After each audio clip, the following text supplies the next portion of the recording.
이 한밤중 이웃집에 불이 난 걸 보게 됐다면 이 선뜻 불길 속으로 들어가 이웃을 구할 수 있는 이들이 얼마나 될까요? 이 강원도 양양에서 이 한 이주 노동자가 이웃들을 구하려 불길 속으로 뛰어들었습니다. 하지만 그 과정에서 이 불법 체류자란 신분이 드러나면서 다음 달 1일 한국을 떠나야 할 처지에 놓였는데요. 이 카자흐스탄 이주 노동자 알리 씨의 안타까운 사연을 뉴스타라잡기에서 취재했습니다.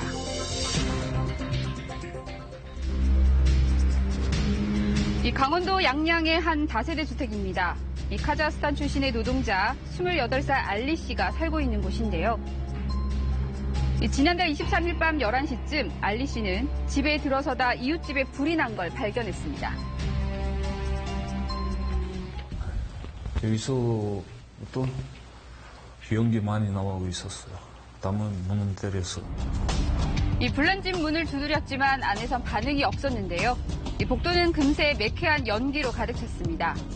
이 알리 씨는 서둘러 건물 내 다른 집 문들을 두드리며 사람들을 대피시켰습니다. 2층 가니까 외국인분이 문 두드리면서 사람들을 구조하고 있었어요. 그냥 얘기였어. 다른 말 몰라가지고 불났다 그래가지고 내려가 됐어요.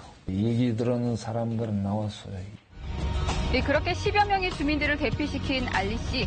그 다음엔 건물 주인이 살고 있는 1층으로 달려갔습니다. 이제 알리라는 친구가 와서 쭉 한번 보면서 얘기하고 그다음에 알리 친구가 저 방에서 불났다는 걸 확인했으니까 추리를 달라고 했던 거예요. 하지만 불난 집 문이 열쇠로도 열리지 않자 알리 씨는 다시 건물 밖으로 향했는데요. 이 발폰 잡고 이렇게 잡고 올라갔어요. 그다음에 종이선, 하얀 종이선 하나는 잡았어요. 그거 하고 장문 안에 들어갔어요. 방 안에.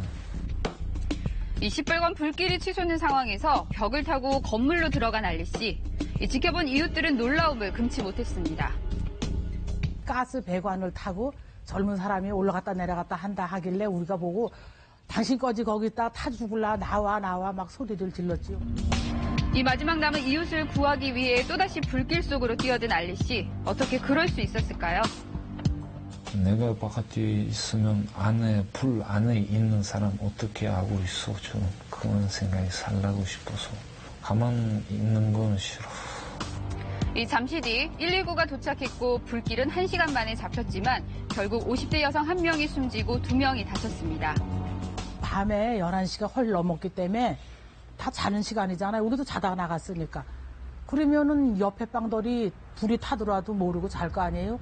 근데 그분이 댕기면 문을 찌드리고 소리 지르고 그래서 다 살아났다 하더라고요. 주민 대부분의 목숨을 살린 알리 씨. 그 과정에서 손과 목 등에 2도 화상까지 입었는데요. 화상을 입었었는데 이송을 완강히 거부했는데 손이 부풀어 오르고 좀 상태가 약간 화상기가 좀 더 심해지자 저희 구급대로 병원에 이송했습니다. 그는 왜 치료를 거부했을까? 바로 불법 체류자였기 때문입니다. 3년 전 카자흐스탄에서 관광비자로 들어온 알리 씨. 20만 원짜리 월세방에 살며 일용직으로 일해왔는데요. 공사장에서 번 돈으로 고국의 부모님과 아내 또 2아이 등 8명의 식구를 책임져 왔습니다. 화재 당시엔 불법 체류자라는 사실이 드러날까 겁이 나진 않았을까요? 그거 생각이 없어요. 그냥 사람만 생각해가지고 어디서 사람 죽을 수 있어 생각이 가지고 들어갔어요. 하지만 이번 사고 후 일을 못해 생활비조차 없는 상황. 지금까지 나온 치료비만 700만 원이 넘는다고 합니다. 그의 안타까운 사정에 이웃들이 십시일반 병원비를 모았습니다. 사람을 구하다 그렇게 됐는데 그걸 내버려둔다라는 건 또 인간 도리상 그런 게 아니잖아요. 다른 사람을 구하기 위해 구조 행위를 하다가 다친 사람, 즉 의상자 지정 신청도 이웃들 덕분에 이루어졌습니다. 스리랑카 미등록 노동자가 오셔서 화재가 난 현장에서 할머니를 구하시고 그리고 의인상을 받고 의사 사상자로 선정이 됐다라는 기사를 누가 보내줬어요. 기사를 보고 어떻게 하면 이렇게 할 수 있을까 고민을 한 다음에 용기를 내서 실천했어요. 처음으로. 이 알리 씨가 의상자로 인정되면 이 법률이 정한 보상금과 의료급여 등 최소한 예우를 받을 수 있는데요. 이 관내 기관들도 도움의 손길을 보태고 있습니다. 이제 알리가 충분히 한국에서 치료를 다 받고 갈 수 있도록 출입국 쪽에 질병비자 발급 관련하여 검토를 요청했고요. 이 질병비자가 발급이 된다면 알리가 우리나라에서 치료를 온전히 다 받고 본국으로 돌아갈 수 있게 됩니다. 하지만 비자가 나오지 않는다면 다음 달 1일 정든 한국을 떠날 수밖에 없는 상황.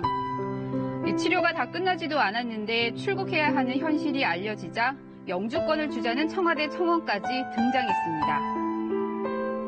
하지만 알리 씨는 여전히 구하지 못한 아주머니에 대한 죄책감에 잠 못 이루는 밤을 보내고 있는데요. 지금 밤에 그런 생각이 나와요. 조금 빨리 나오면 어떻게 해야 되는데 조금 시간에 10분 있다가 가지고 들어가면 어떻게 해야 돼? 그런 거 생각이 나와요. 잠이 잘 안 나와요, 저. 이 주변의 도움에는 그저 고맙다는 말만 되풀이했습니다. 어머니 일 해야 되는지 잘 몰라요. 그냥 감사합니다. 알고 있는 말처럼 그거예요. 감사합니다. 이 주민 10여 명을 구하고도 어쩔 수 없이 한국을 떠날 위기에 처한 알리 씨.